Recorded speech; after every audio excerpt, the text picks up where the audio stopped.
नमस्कार। आज तक में आप सबका बहुत बहुत स्वागत है। मैं हूं प्रवीण मिश्र। आप सबको नवरात्रि के पावन पर्व की बहुत बहुत शुभकामनाएं। नवरात्रि का पावन पर्व 26 सितंबर 2022 से शुरू हो रहा है। आज सोमवार का दिन होगा और शारदीय नवरात्रि बहुत महत्वपूर्ण नवरात्रि मानी जाती है। इसमें माँ दुर्गा की उपासना करने से बहुत लाभ होता है। तो शारदीय नवरात्रि 26 सितंबर से शुरू होगी और ये 4 अक्टूबर को महानवमी रहेगी, तब तक रहेगी। तो महानवमी मनाएंगे 4 अक्टूबर को और 5 अक्टूबर को दशहरे का पावन पर्व मनाया जाएगा।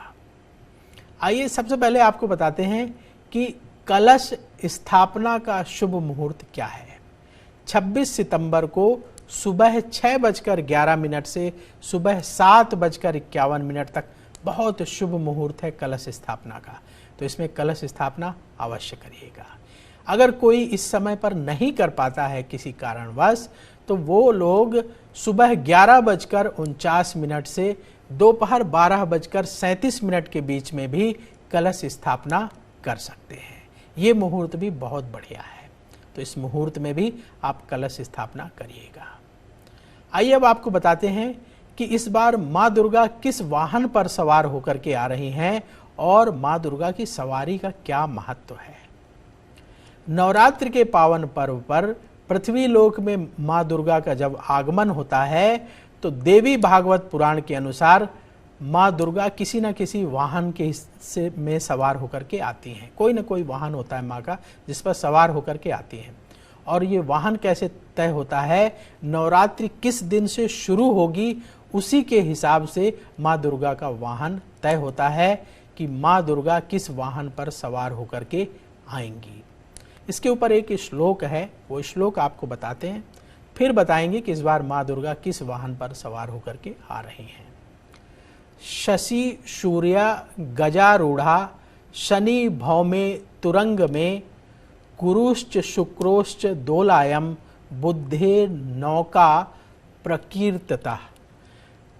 यानी अगर नवरात्रि का पावन पर्व, शशि मतलब होता है सोमवार, तो अगर शशि और सूर्य का मतलब हो गया रविवार, तो यदि सोमवार और रविवार से नवरात्र शुरू होगी तो माता का वाहन हाथी होगा।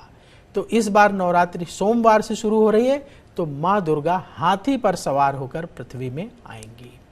इसी तरीके से यदि नवरात्रि शनिवार या मंगलवार से शुरू होती है तो इस श्लोक के अनुसार माता की जो सवारी है वो घोड़ा होता है। अगर नवरात्रि गुरुवार या शुक्रवार से शुरू होती है तो माँ दुर्गा डोली पर बैठ करके आती हैं। और यदि नवरात्रि बुद्धे यानी बुधवार के दिन से अगर नवरात्रि शुरू होती है तो माँ दुर्गा नौका पर बैठ करके आती हैं। तो माँ दुर्गा किस वाहन पर बैठ करके आ रही है इसका अपना प्रभाव होता है। तो जिस वाहन पर माँ दुर्गा बैठ करके आती हैं उसके हिसाब से उसके कुछ फल तय हैं।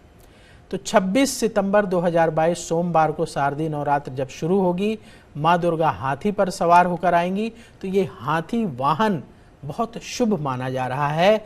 ये हाथी वाहन बहुत शुभता का प्रतीक माना जा रहा है। ऐसा कहा जाता है, देवी भागवत पुराण में ऐसा वर्णन मिलता है कि जब माँ दुर्गा का आगमन पृथ्वी पर हाथी से होता है, यानी हाथी की सवारी से आती हैं, तो बहुत शुभ है। क्यों? क्योंकि शास्त्र ये कहते हैं कि हाथी बुद्धि, ज्ञान और समृद्धि का प्रतीक है। तो ये जो हाथी से माँ दुर्गा का आगमन हो रहा है, हाथी की सवारी से आ रही है माँ दुर्गा, तो ये सब आम जनमानस के लिए, हम सब के लिए, देश दुनिया के लिए बहुत शुभ रहेगा। सब कुछ दिलाने वाला होगा, बुद्धि दिलाने वाला होगा, ज्ञान दिलाने वाला होगा, सुख समृद्धि प्रदान करने वाला होगा। तो ये नवरात्र बहुत शुभ है। इस नवरात्र में माँ दुर्गा की उपासना अवश्य करिए।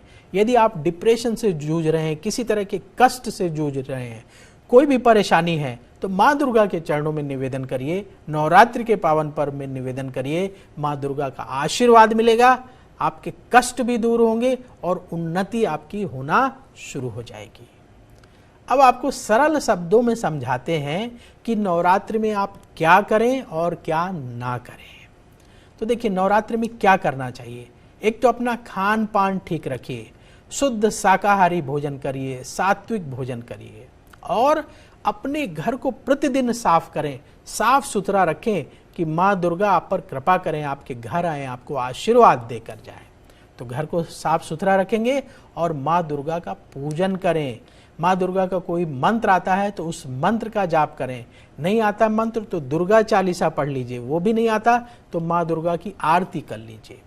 तो जितना आपसे संभव हो माँ दुर्गा का पूजन शारदीय नवरात्र के इस पावन पर्व पर अवश्य करें, उससे आपको बहुत फायदा होगा। क्या नहीं करना चाहिए।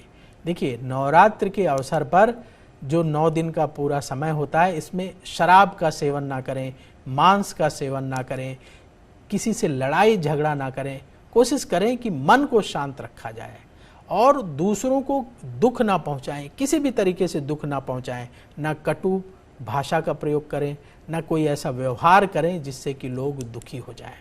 तो बिल्कुल सात्विक तरीके से शांत मन होकर के माँ दुर्गा की उपासना 9 दिनों तक करिए। माँ दुर्गा का विशेष आशीर्वाद आपको मिलेगा और आगे आने वाला समय है दशहरे से आगे आने का जो समय है, दशहरे से लेकर दिवाली तक फिर आगे का समय बहुत अच्छा होगा। माँ दुर्गा के आशीर्वाद से आपकी तरक्की होती चली जाएगी। तो आप सबको नवरात्र की बहुत बहुत शुभकामनाएं। देखते रहिए आज तक। नमस्कार।